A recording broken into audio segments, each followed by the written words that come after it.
y Bakken crearon dispositivos para pacientes pediátricos y con baterías portátiles.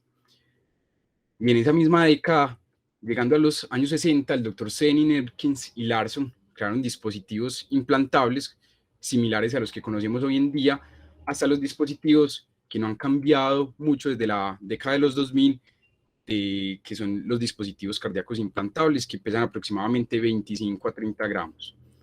Buenos días a todos, mi nombre es Santiago Quintero Vanegas y bajo la asesoría del doctor Daniel Cardona Correa, la sección presenta urgencias en el paciente con dispositivo cardíaco implantable. El objetivo de esta presentación es realizar una revisión narrativa con énfasis en el diagnóstico de las condiciones a las que un médico urgentólogo puede enfrentarse en su servicio relacionado con dispositivos cardíacos implantables. Vamos a ir desde los conceptos introductorios, algunas características básicas del dispositivo, a resaltar algunas condiciones comunes como específicas de estos y algunas preguntas puntuales que pueden realizarse en un servicio de urgencias en un paciente con este tipo de dispositivo. Es importante entonces que en la presentación van a ver estos logos con estas abreviaturas de marcapasos, cardiodesfibrilador implantable y terapia de cardioresincronización, ya que estos son los tres dispositivos principales y hay algunas condiciones específicas de cada dispositivo. En los conceptos introductorios tenemos documentado que cada vez hay más dispositivos en nuestro medio, cada vez implantan más dispositivos. Estas son datos epidemiológicos españoles, donde el año 2011, con un quiebre en el año 2019, probablemente relacionado con la pandemia, venía un incremento progresivo del número de dispositivos implantados, de cualquier tipo de los que ya señalé. En Colombia no encontré datos epidemiológicos relacionados, pero es una hipótesis de contexto saber que cada vez nos enfrentaremos más a este tipo de dispositivos, ya que su principal indicación son enfermedades cardíacas que cada vez son más prevalentes, así como lo hemos sabido en la última década. Entonces, las complicaciones por dispositivos cardíacos son relativamente infrecuentes, pero sabemos que hasta 30 días de la implantación de un dispositivo se puede presentar hasta un 5% de complicaciones, a 90 días hasta casi un 6% y a 3 años hasta un 7.5%. Y es importante tener presente que va a ser mucho más frecuente que estas complicaciones sucedan en un paciente que ya tiene un segundo dispositivo, que tiene un upgrade de ese dispositivo. Algunos conceptos básicos del dispositivo es que él se compone de un generador que está dispuesto en la carcasa, en donde también está la batería y el conector, desde donde van a estar unidos los cables, que generalmente son endocárdicos, pero que en algunos casos especiales pueden ser epicárdicos. Y es importante tener presente esos cables que pueden tener circuitos unipolares o bipolares. Los circuitos unipolares van a depender de cuál es el trayecto que recorre el circuito desde el ánodo hasta el cátodo, y eso se va a representar en el electrocardiograma del paciente, y es que la espiga va a ser mucho más grande en este tipo de dispositivos, mientras que en los dispositivos bipolares esa espiga va a ser mucho más pequeña y aún así puede ser imperceptible, dado que ese circuito del ánodo al cátodo es mucho más corto. El dispositivo cardíaco tipo marcapasos tiene tres funciones principales.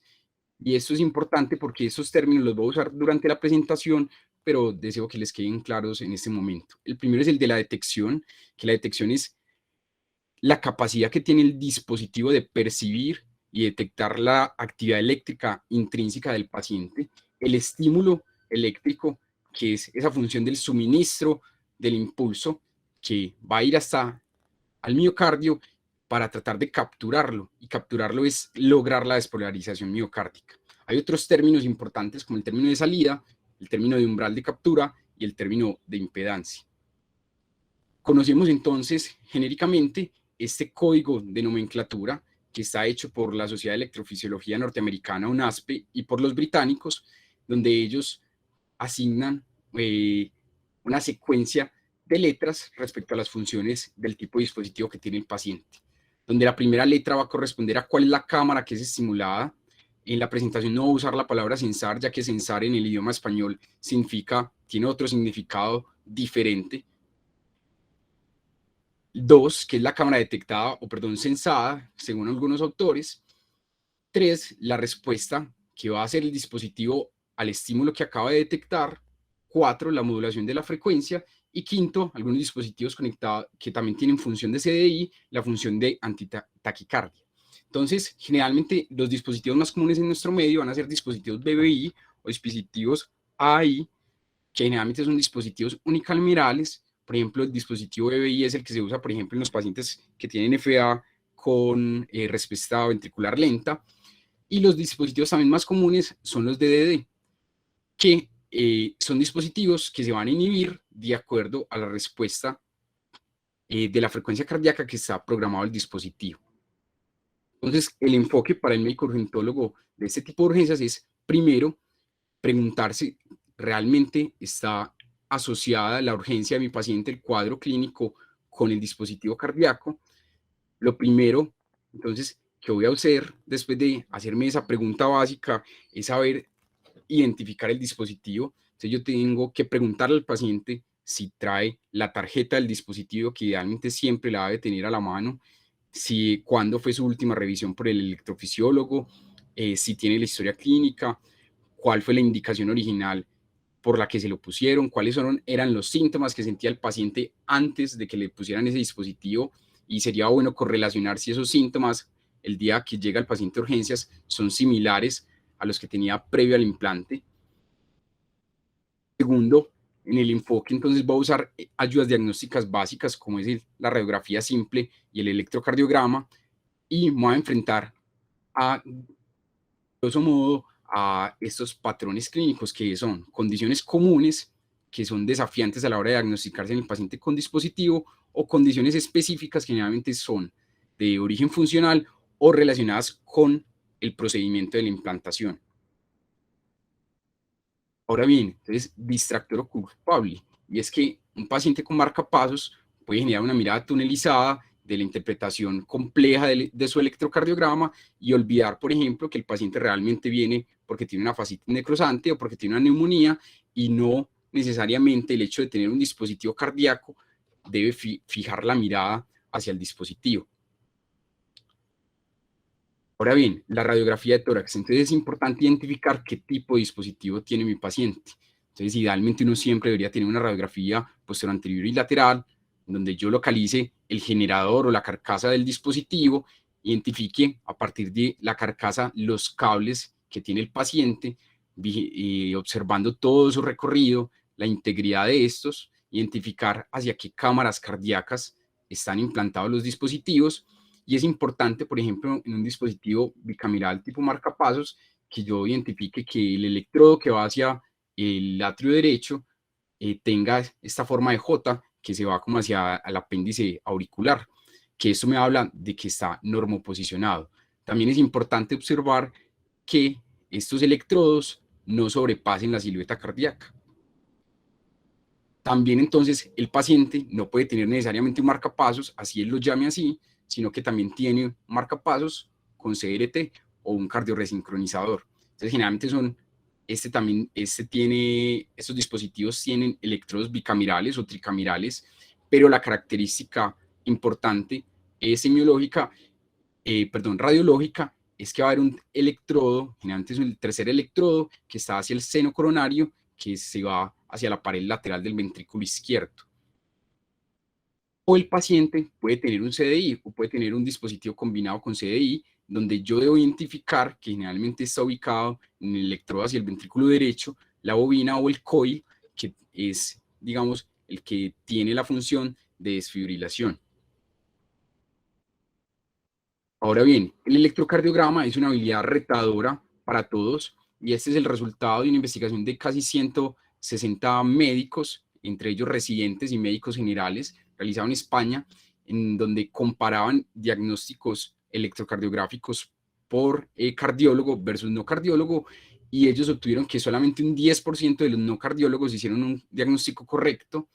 El 50%, por ejemplo, de los no cardiólogos, que decía, no estoy seguro de cuál es el diagnóstico específico de este electrocardiograma, pero me impresiona que tiene una condición anormal, una condición de riesgo relacionada con el dispositivo, era de un 50% correcto versus un 87% en el operador cardiólogo.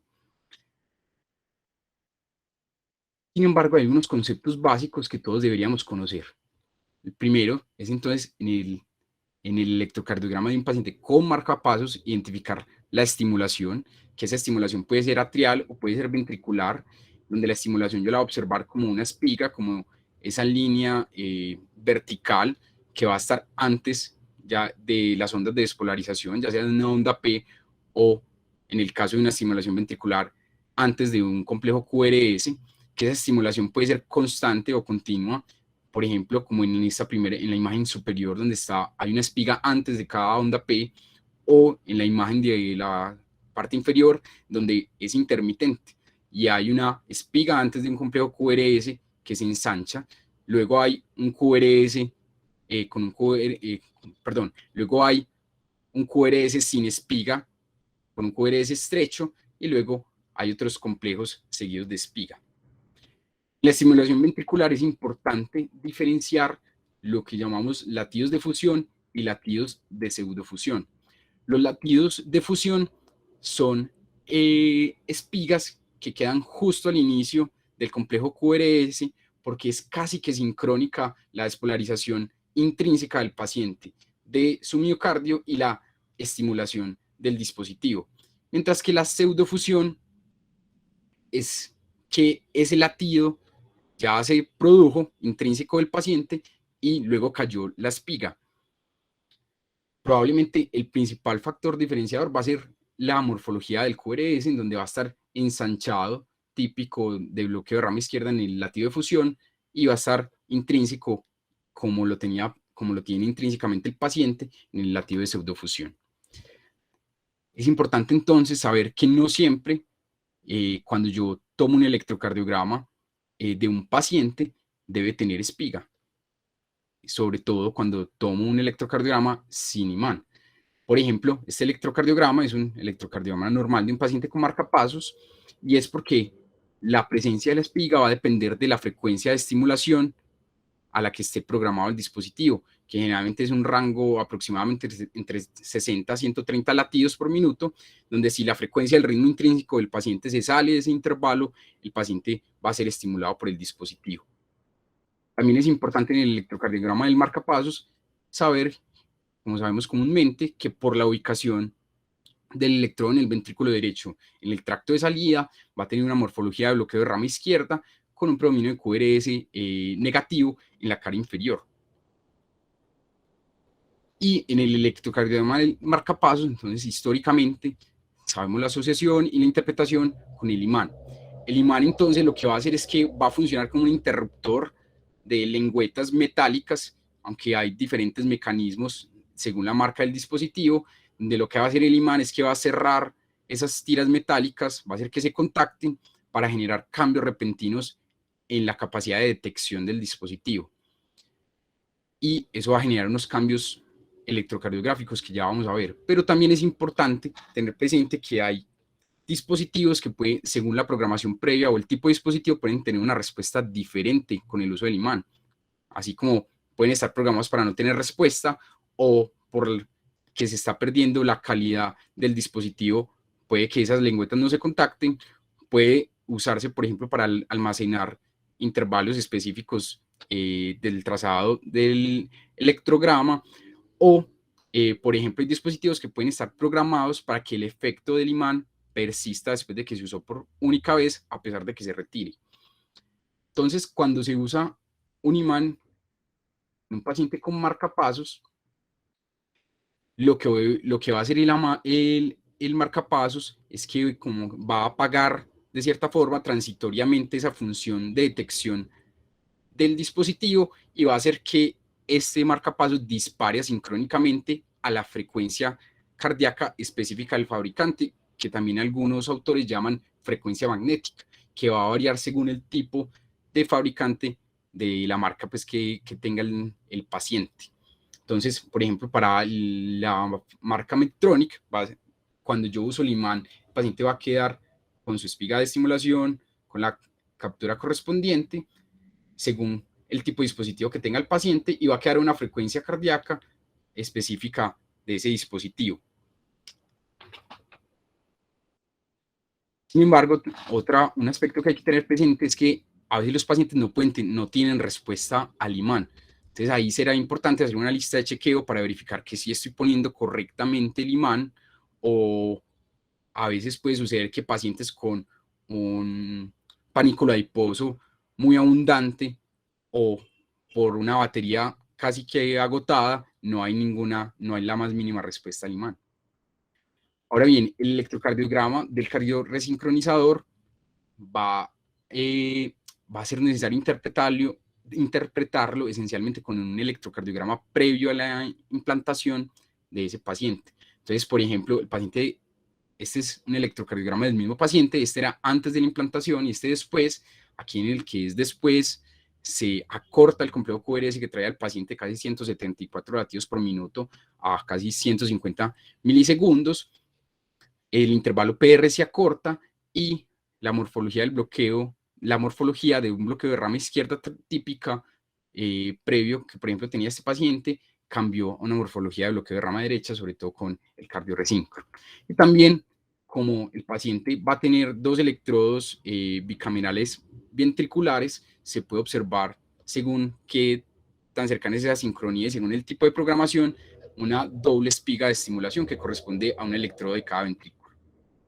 Entonces, el uso del imán, por ejemplo, en un paciente que tiene un dispositivo con función de cardioresincronizador, la respuesta va a depender de si es un dispositivo con función marcapasos o si ese dispositivo tiene función de CDI.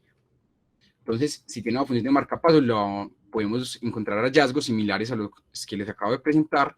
Y si es un dispositivo asociado a CDI, idealmente uno no debería realizar esto, porque esto va a bloquear la terapia antitaquicardia del paciente y tiene unos usos muy específicos en el servicio de urgencias. De allí entonces la importancia de yo saber per se qué tipo de dispositivo tiene realmente mi paciente. Ahora bien, hay condiciones comunes pero desafiantes en los pacientes con este tipo de dispositivo.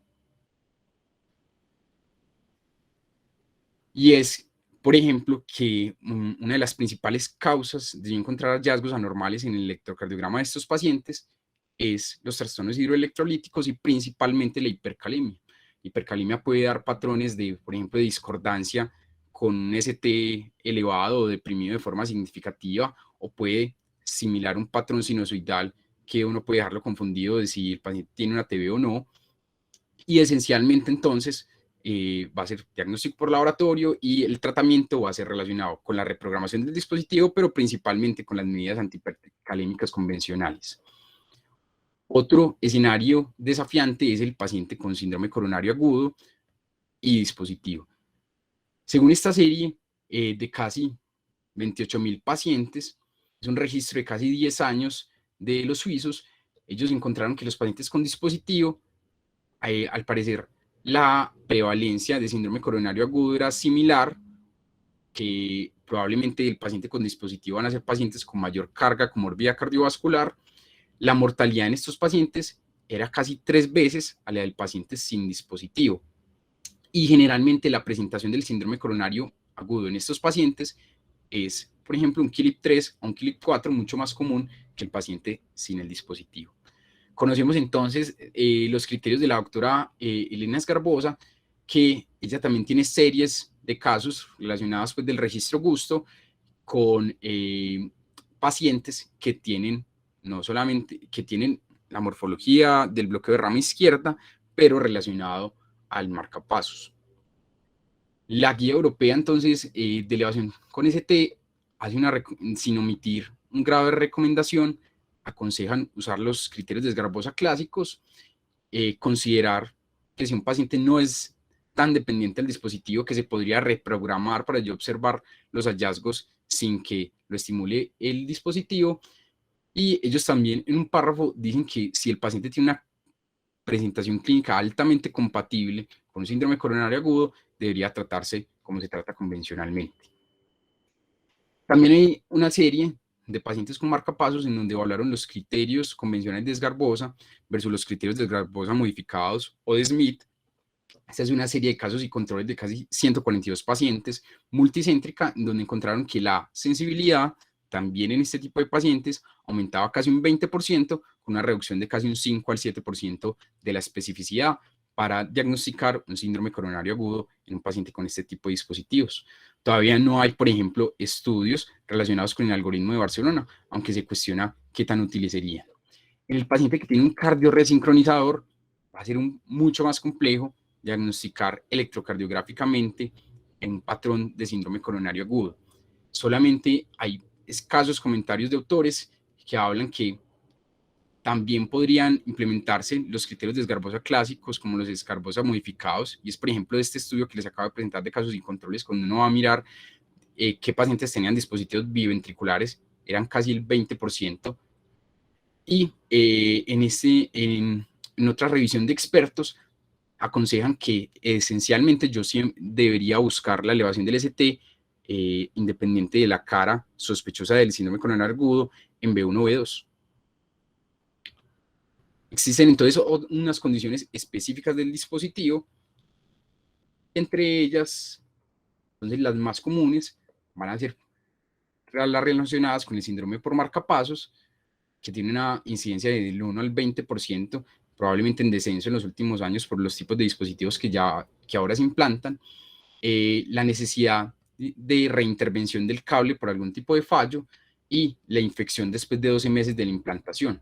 Hay otras complicaciones que son más infrecuentes, como la infección en los primeros 12 meses de la implantación, o los hematomas, o las trombosis venosas, o pacientes que tienen perforación o desalojo del cable y tienen estimulación fuera de las cavidades cardíacas, perforación, neumo, hemotórax o hasta dolor crónico. Y sabemos que a 30 días la mortalidad relacionada con las complicaciones del dispositivo es aproximadamente el 2% de todos los pacientes. La primera condición específica por el dispositivo que es importante diagnosticar son las malfunciones del dispositivo tipo marcapasos, donde debo evaluar esas tres funciones básicas que les explicaba al comienzo, que son la estimulación, la captura y la detección. Entonces, la malfunción de la estimulación o la falla de la estimulación, que también pues, se podría hablar vulgarmente de la función de marcapacidad del dispositivo, es que el dispositivo, a pesar de que el paciente se salga de esa frecuencia de programación, no arroja un impulso eléctrico, no arroja una espiga que estimule la despolarización del paciente. Entonces, por ejemplo, en este ejemplo, el paciente viene siendo estimulado con la espiga antes de una onda P, que despolariza complejo QRS, pero hay una pausa y una frecuencia muy baja en donde el paciente no es estimulado. Igualmente en este paciente. Las causas de malfunción por la estimulación son desalojo o cualquier falla relacionada con los electrodos, como fractura también, falla en alguno de los componentes, en el generador, en la batería del dispositivo o trauma local. Y como les explicaba, en estos casos en donde yo observo esto sin la estimulación con el imán, va a ser importante evaluar el imán para saber cuál es la respuesta al dispositivo, al igual que en la malfunción por captura. Esta primera imagen, entonces en la flecha les estoy señalando cómo hay una espiga de estimulación, pero posterior a esa espiga de estimulación atrial no hay una despolarización de la aurícula. Y si la hay, por ejemplo, en la estimulación previa al QRS o la estimulación ventricular. Entonces, por ejemplo, es una malfunción de captura, una falla de captura continua, y esta continua atrial, y esta es una falla a la captura ventricular. Vemos que el paciente viene siendo estimulado y desaparece la despolarización miocárdica. Esto es importante evaluar que el paciente recibe el impulso, pero su tejido miocárdico no se despolariza en el periodo que no es refractario al dispositivo. Las causas son similares a la disfunción por estimulación, también relacionadas con los cables, o cambios miocárdicos relacionados con la cicatrización posterior a la implantación del dispositivo, dificultades relacionadas con la programación, trastornos hidroelectrolíticos o cambios en el umbral del dispositivo que pueden ser por causas externas o por causas relacionadas directamente con la programación, así como falla de otros componentes del dispositivo, como la batería. La tercera, entonces, es la falla en la detección, que la falla en la detección puede ser por sobredetección o por subdetección. Esa sobredetección va a ser relacionada con que el dispositivo está captando estímulos que están fuera de la actividad cardíaca nativa del paciente, que puede ser interferencia electromagnética o estímulos pectorales, estímulos diafragmáticos. Y el paciente entonces con esa sobredetección no es estimulado y hasta puede entrar en asistolia por tener episodios o pausas sinusales muy prolongadas. Y la subdetección es que la actividad cardíaca nativa del paciente no es detectada correctamente. Entonces se envían estímulos erróneamente. Entonces, este va a ser, por ejemplo, el caso en el que vamos a ver espigas que no se correlacionan con estar antes de una onda P o un complejo QRS. Entonces, son espigas que están lanzadas sin relacionarse con los complejos. Este, por ejemplo, es un caso en donde el paciente está estimulado por una espiga, se produce la despolarización ventricular con un complejo QRS ancho, luego viene el ritmo intrínseco del paciente, arroja una extrasístole ventricular, otra vez el ritmo intrínseco del paciente, nuevamente una extrasístole ventricular, y en medio de esa extrasístole ventricular se lanza una espiga. Entonces, este también corresponde a un caso de subdetección. Las causas entonces son similares: defectos en el cable, otra vez umbrales altos, umbrales bajos, trastornos hidroelectrolíticos, medicamentos, problemas con la batería o errores en la programación del dispositivo. Hay complicaciones entonces relacionadas con el dispositivo de origen mecánico, que son, como por ejemplo, la ruptura del cable. Por ello, entonces, será muy importante observar detenidamente el recorrido de los cables del paciente. Entonces, por ejemplo, aquí se observa que en uno de los electrodos de este dispositivo se rompe la continuidad de la línea radiolúcida del electrodo. Generalmente, esto también se puede diagnosticar con la ayuda del electrofisiólogo, hablando de parámetros específicos, así como, por ejemplo, detectar si hay defectos en el material de aislamiento de uno de esos cables. Generalmente va a ser más relacionado con los electrodos que van al ventrículo izquierdo.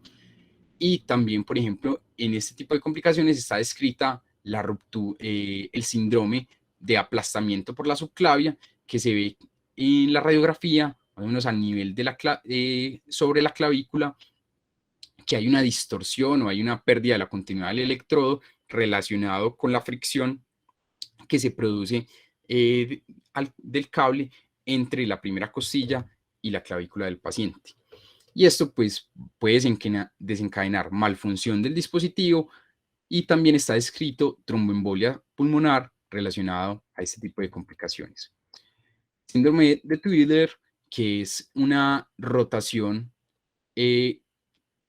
con desplazamiento de los electrodos del dispositivo, que puede estar relacionado tanto a desalojo del cable como a ruptura del cable.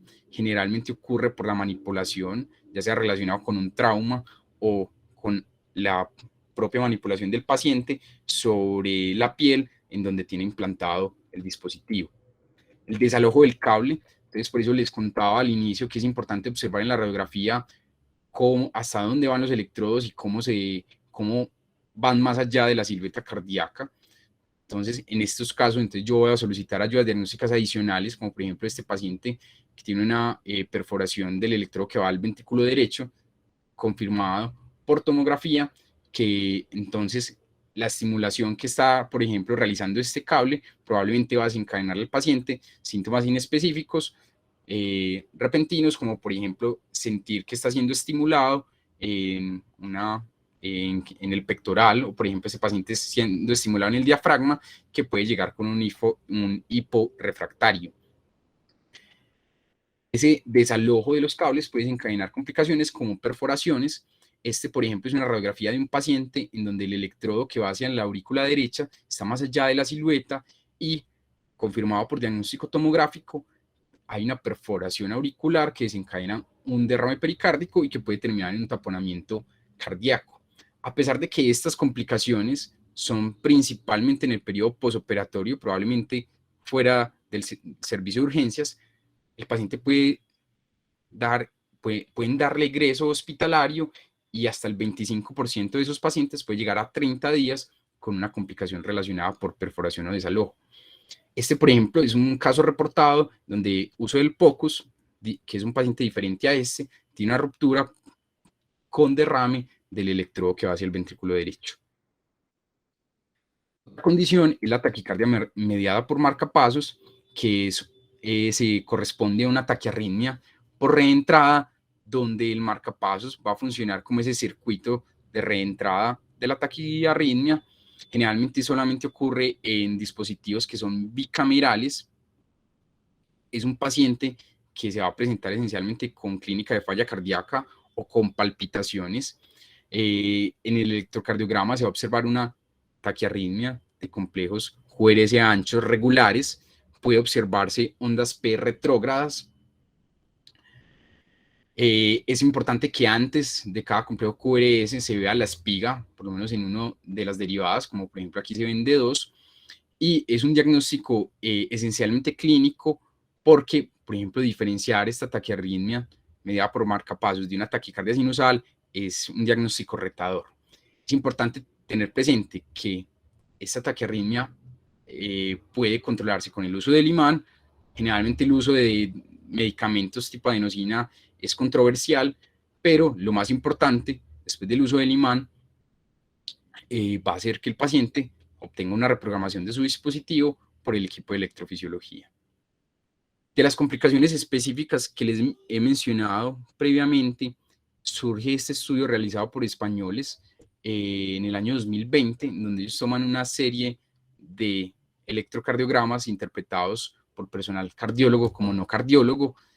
Recogen aproximadamente 61 casos, tanto propios como traídos de la literatura, y ellos lo que querían era implementar un método específico de algorítmico de aprendizaje de cómo interpretar el electrocardiograma en estos pacientes, que lo llaman el algoritmo TBC. T, que corresponde a taquicardia con espigas; B, bradicardia sin espigas; y C, caos.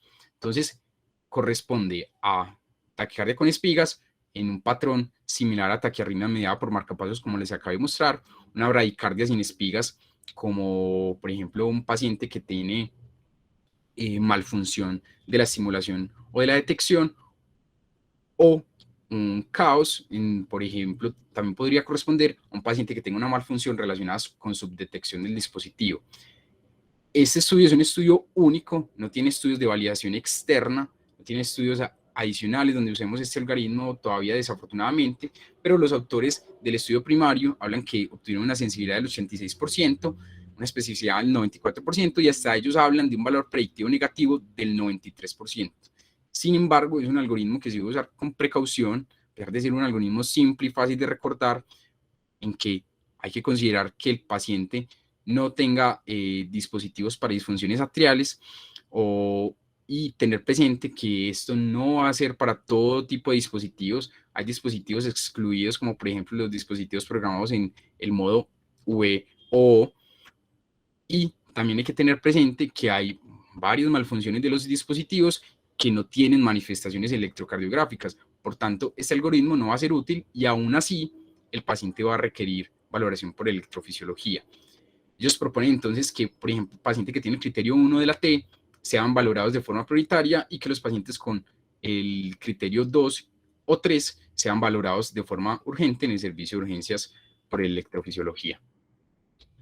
También hay condiciones específicas por el dispositivo, como malfunciones en la captura, que pueden estar relacionados a interacciones por medicamentos, donde principalmente está relatado el uso de la propafenona y el uso de la digoxina.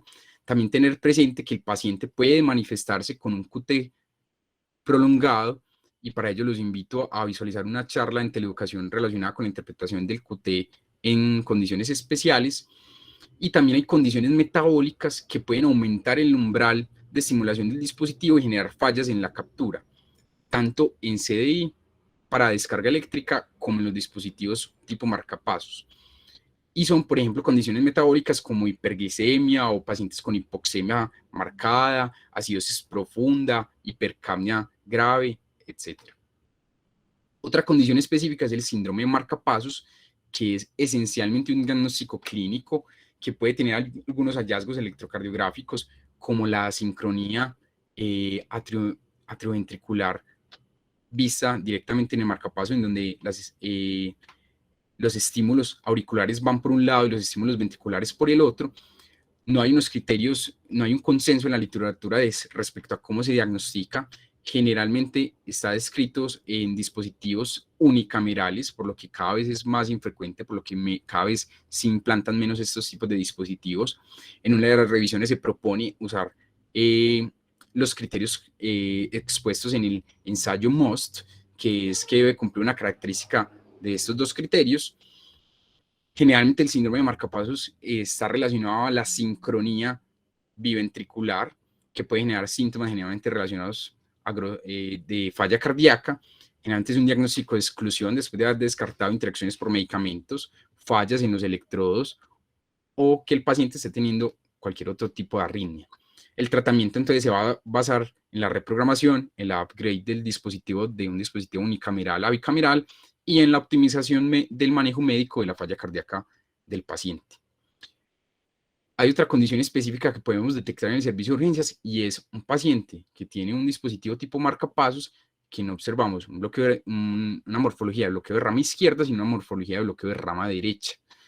Es importante tenerlo presente, ojalá tener los electrocardiogramas previos o posteriores a la implantación del dispositivo, y es que en el servicio de urgencias podríamos usar la radiografía simple como el POCUS para diagnosticar o por lo menos en la sospecha de una perforación septal, ya que el electrodo que por ejemplo estaba hacia el ventrículo derecho se fue hacia el ventrículo izquierdo y cambia la morfología en el electrocardiograma, o excluir que el paciente esté teniendo latidos de fusión o pseudofusión relacionados con que ese paciente, su ritmo intrínseco sea de un bloqueo de rama derecha.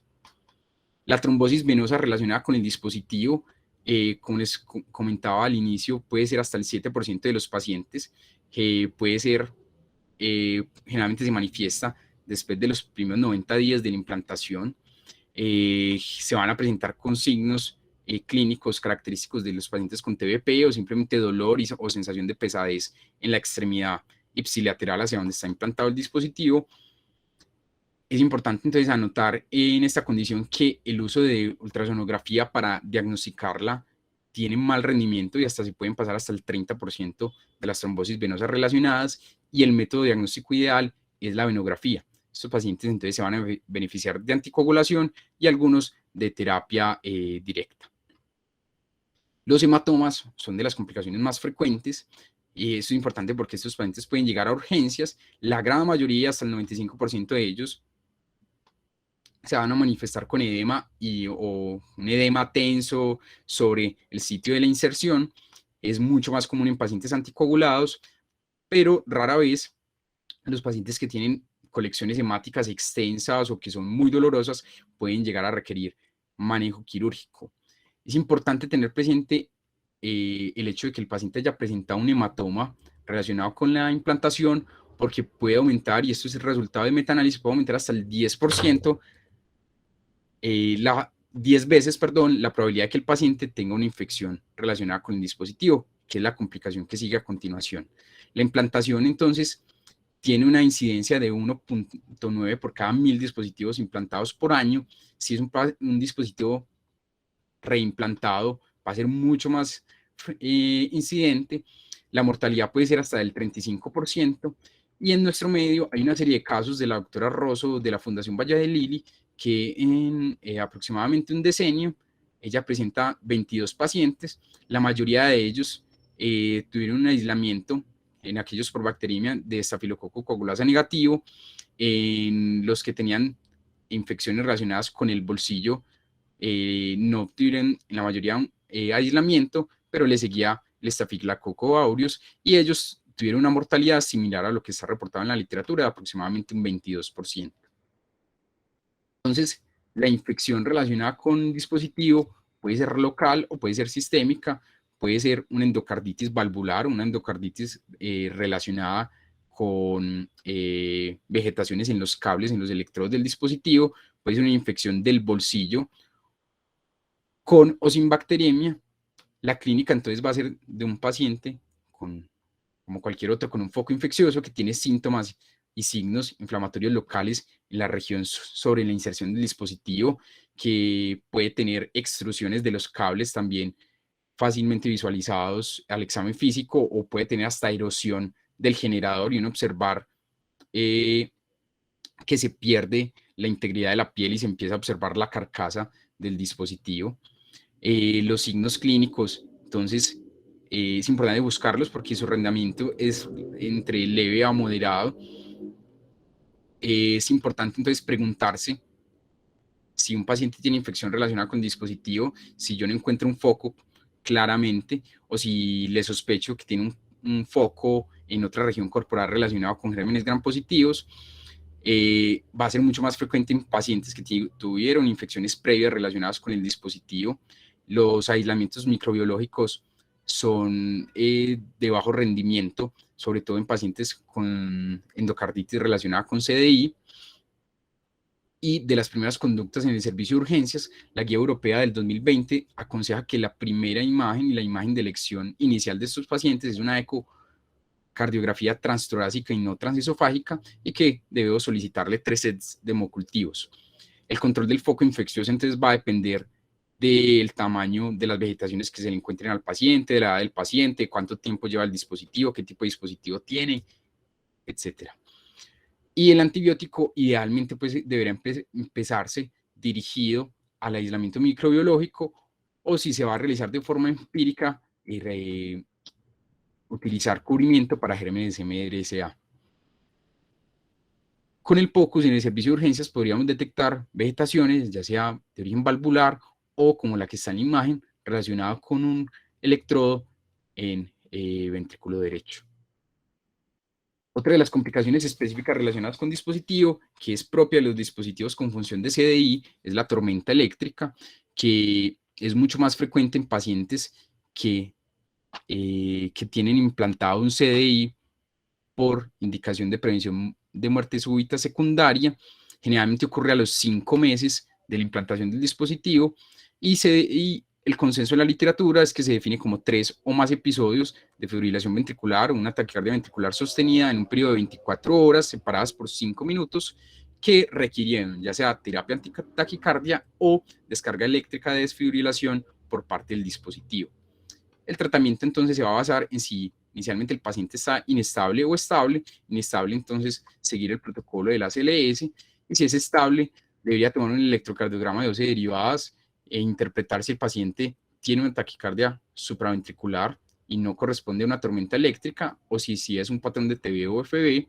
Identificar causas reversibles, que apenas se van a identificar en un 30% de los pacientes, que generalmente va a ser o falla cardíaca descompensada relacionada con isquemia o trastornos hidroelectrolíticos, e implementar de forma combinada o secuencial los otros pasos, como el uso de antiarrítmicos como betabloqueadores y amiodarona, la sedación profunda, en donde el propofol tiene una historia de un mecanismo de acción cardioinhibitorio, u opciones adicionales de modulación simpática como el bloqueo del ganglio estrellado. Aquí entonces sería, digamos, el escenario en donde nosotros podríamos llegar a usar el imán en el paciente con CDI con un objetivo terapéutico sin generar alguna secuela pues, iatrogénica al paciente. Y es importante también que cuando se diagnostica una tormenta eléctrica, la participación de electrofisiología para la reprogramación e intervención del dispositivo. Para terminar, hay algunas preguntas puntuales que podríamos llegar a tener con pacientes en el servicio de urgencias relacionado con pacientes con historial de dispositivo cardíaco implantable. Entonces, la guía europea del 2021 de dispositivos cardíacos nos habla que si yo, por ejemplo, necesito realizarle una resonancia magnética emergente a un paciente, que sería, por ejemplo, el contexto de un accidente cerebrovascular isquémico, yo debo identificar, según la tarjeta del dispositivo del paciente o con la búsqueda del manual operativo del modelo o con la evaluación por electrofisiología, o hasta hay algunos aplicativos móviles que me dicen si el dispositivo que tiene el paciente permite tanto su generador como los electrodos realizarle una resonancia magnética, que en ese caso podría realizársela. Si en caso de que yo desconozca, no pueda obtener la información o sea un dispositivo condicional de uso para resonancia, idealmente yo debería usar una imagen alternativa. Y en caso de que yo no tenga opciones para usar una imagen alternativa, pero hay presencia de cables epicárdicos abandonados o con algún tipo de defecto, necesito, uno, una evaluación conjunta por electrofisiología, sopesar riesgos y beneficios. Y aquí es importante destacar que a pesar que en los protocolos de stroke se usan, idealmente se deberían usar resonadores de 3 teslas, nunca, o por lo menos no hay una evidencia sólida en la experiencia clínica, en la literatura, de que se puedan usar, de que se puedan realizar resonancias con resonadores de 3 teslas en pacientes con estos tipos de dispositivos, por lo que solamente podrán realizarse en pacientes en resonadores de 1.5. El paciente también puede llegar a urgencias refiriendo que tuvo la sensación de que le descargó el CDI. Entonces, habrá que valorar esencialmente la pregunta de si es una descarga apropiada o no. Esto es importante entonces tener presente que el electrocardiograma tomado los primeros minutos después de una descarga eléctrica puede tener cambios transitorios del ST, sin embargo, la interpretación pretest clínica del paciente dirá si realmente corresponde a un síndrome coronario o no, y hay que tener en cuenta que a veces el paciente puede tener una percepción incorrecta de que es una descarga eléctrica por un CDI, o puede que si realmente no tenga, es una taquicardia supraventricular, o sea, una actividad muscular extracardíaca, o hay condiciones extremas como el frío extremo que puede desencadenar una descarga, también el trauma local en el sitio del generador del dispositivo, o puede ser la primera manifestación de una falla en cualquiera de los componentes, fractura, desalojo de los cables, relacionado con interacciones medicamentosas, como mencioné, o trastornos electrocardiográficos. En este caso, la interpretación del electrocardiograma del paciente y la valoración por electrofisiología y la clínica del paciente dirá qué tan apropiada fue o no. Y la última pregunta es el paciente que está en paro cardiorrespiratorio, ¿qué cambia en la secuencia de pasos de la atención de este paciente? Entonces, respecto al masaje cardíaco, sabemos que, o por lo menos la literatura dispone que es seguro si el paciente tiene, por ejemplo, un CDI que lo está descargando mientras el paciente tiene un ritmo desfibrilable que está en paro. Sin embargo, está descrito que en los rescatadores que la sensación de esa descarga, a pesar de que es segura para él, puede ser muy incómoda y generar parestesias, o el paciente puede fatigarse más rápidamente del masaje, por lo que se aconseja, y esto está basado en la percepción de una percepción menor de casi el 50% de rescatadores, si uno se ubica a realizar el masaje al lado contralateral del lugar donde está implantado el dispositivo, que digamos lo representa esta línea negra, como se ve en este gráfico.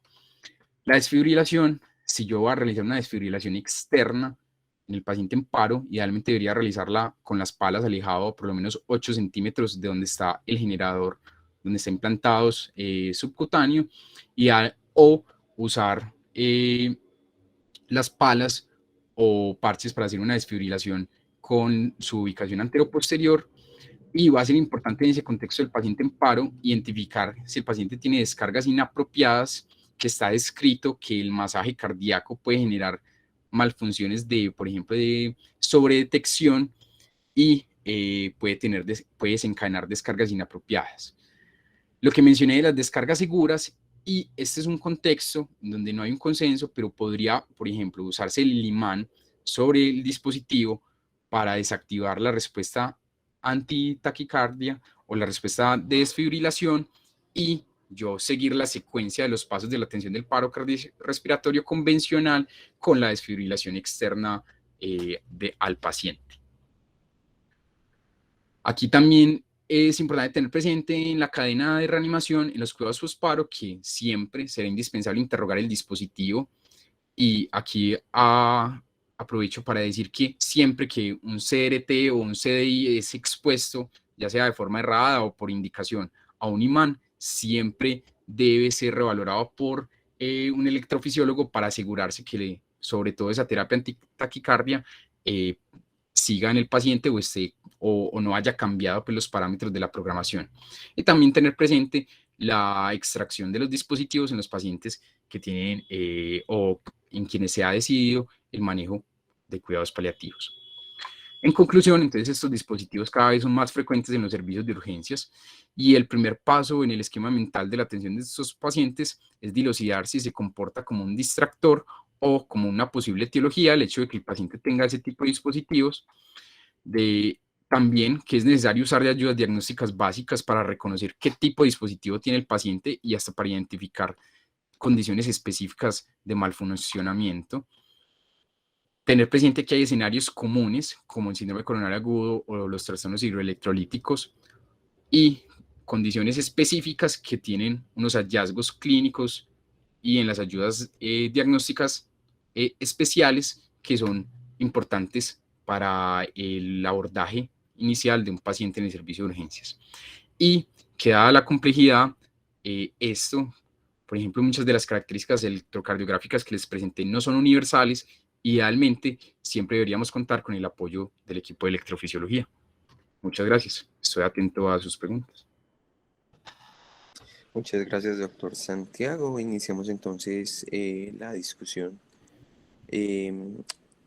Antes le recuerdo entonces el formulario de asistencia que se encuentra presente en el chat de la actividad académica. Entonces, buenos días y adelante. Entonces, quienes deseen participar pueden ir levantando la mano.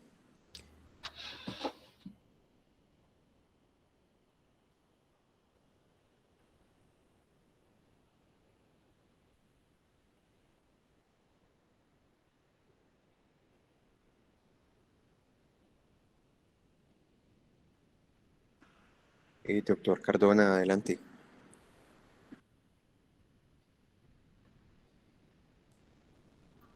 Buenos días para todos. De antemano, felicitar a Santiago por tan excelente presentación, tan exhaustiva búsqueda de la bibliografía. Este es un tema que es desafiante desde el punto de vista clínico y es desafiante inclusive a la hora de ir a buscar uno bibliografía.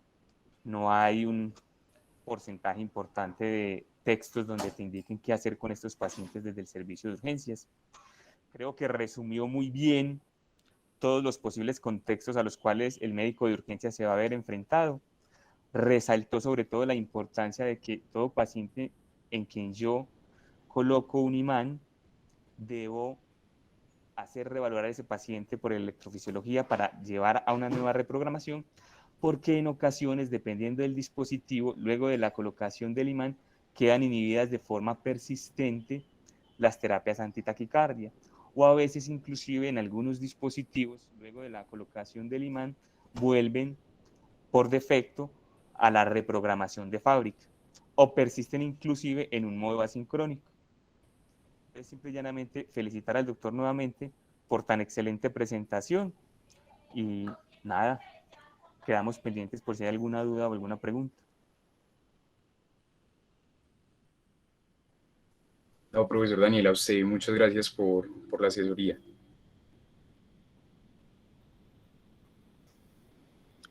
Doctor Juan Manuel Robledo tiene la palabra. Antes hay una pregunta en el chat, dice, ¿cómo actuar en el servicio de urgencias de primer nivel, doctor Santiago?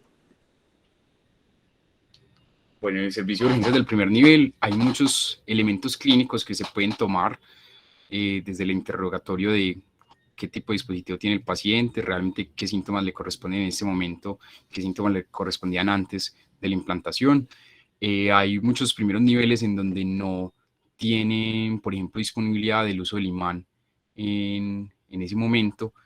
Sin embargo, pues, es importante acotar que hay muchas complicaciones que se pueden diagnosticar en un primer nivel, como por ejemplo una malfunción de la detección del dispositivo o una malfunción, o por lo menos una sospecha de malfunción de la estimulación, puede hacerse también sin necesidad de tener el imán, ¿cierto? Sin que el imán, digamos, me apoye más a esa sospecha diagnóstica.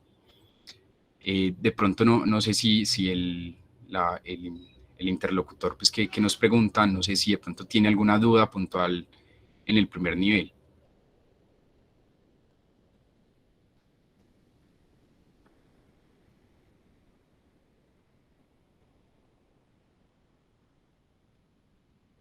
Bueno, mientras el doctor Si abre el micrófono o escribe, cualquiera de las dos. Mientras tanto, el doctor Juan Manuel Robledo, adelante. Sí, buenos días. Santi, muchas gracias por la charla. Ve, la verdad me parece muy bacana, muy completa, pero hay unas cositas como que yo siempre he pensado y va muy bien en consonancia con lo que dijiste vos y con lo que dijo el doctor Daniel ahorita. Yo creo que se abusa del imán. ¿Sí? Entonces, en ese orden de ideas, yo quería preguntarte, a ver, vos qué opinas, si crees que la mayoría de las complicaciones asociadas a un dispositivo implantable, llámese marcapaso, cardiorrecíncro o cardiodesfibrilador implantable, se puede evaluar sin la necesidad del imán. O sea, yo creo que, en mi opinión, el imán nos ayuda ya como con cierta filigrana, pero en la mayoría de los casos uno puede encontrar un problema sin el imán. Y la segunda es que como tuve un flujo de internet intermitente, no sé si hablaste del diagnóstico de síndrome coronario agudo en presencia de marcapaso. Y cómo harías el diagnóstico, por ejemplo, de un infarto oclusivo en presencia de marcapaso, que hallazgos nos pueden sugerir. Gracias.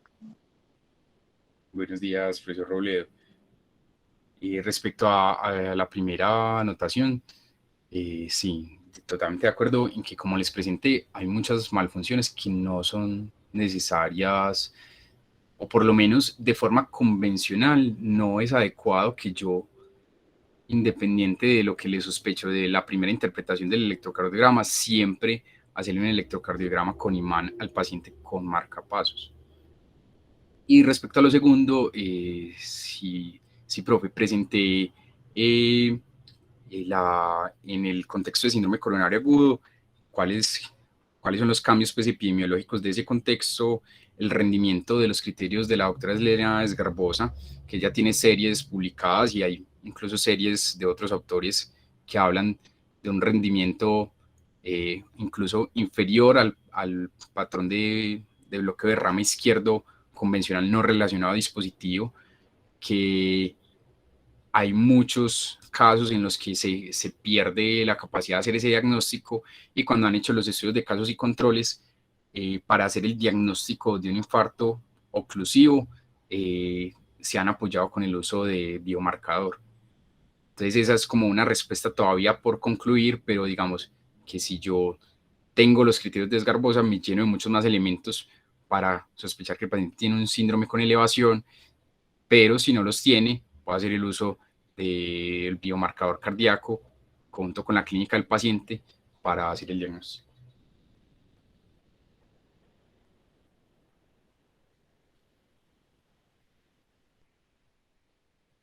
Hay otra pregunta en el chat respecto a si llega un paciente con cardiorrecíncro y en el triaje le hacen un imán, un EKG con imán, necesita valoración por electrofisiología. Va a depender. Si es un cardiorrecíncro que también tiene función marcapasos, que antes suele ocurrir, no va a requerirla, pero si es un cardiorrecíncro que adicionalmente por la indicación del paciente previa también tiene función de cardiodesfibrilador, le pusieron el imán, sí idealmente debería tener la valoración por electrofisiología.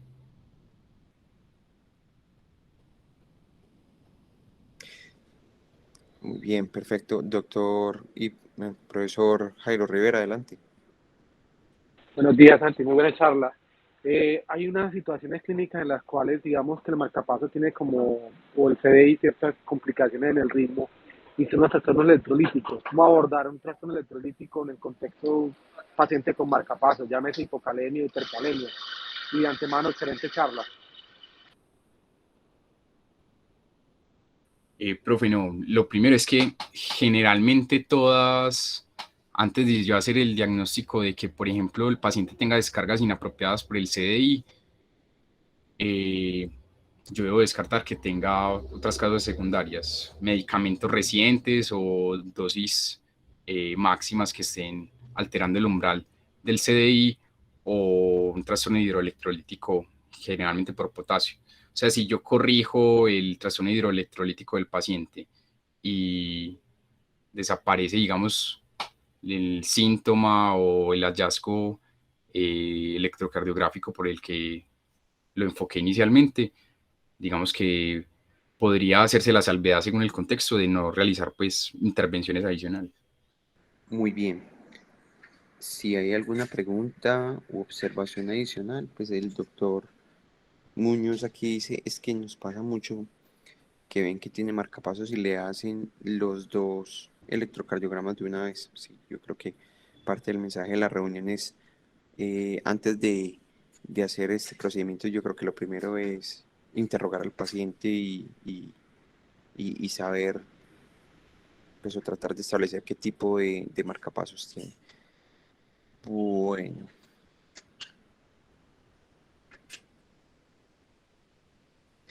Doctor Santiago, siendo las 8:03 de la mañana, yo creo que vamos finalizando entonces la reunión, no sin antes darle las gracias a usted pues, por la excelente presentación, al doctor Daniel Cardona por su asesoría, su tiempo y su disposición pues, para estar presente también aquí, y al resto de los participantes en la reunión académica, a todos muchas gracias.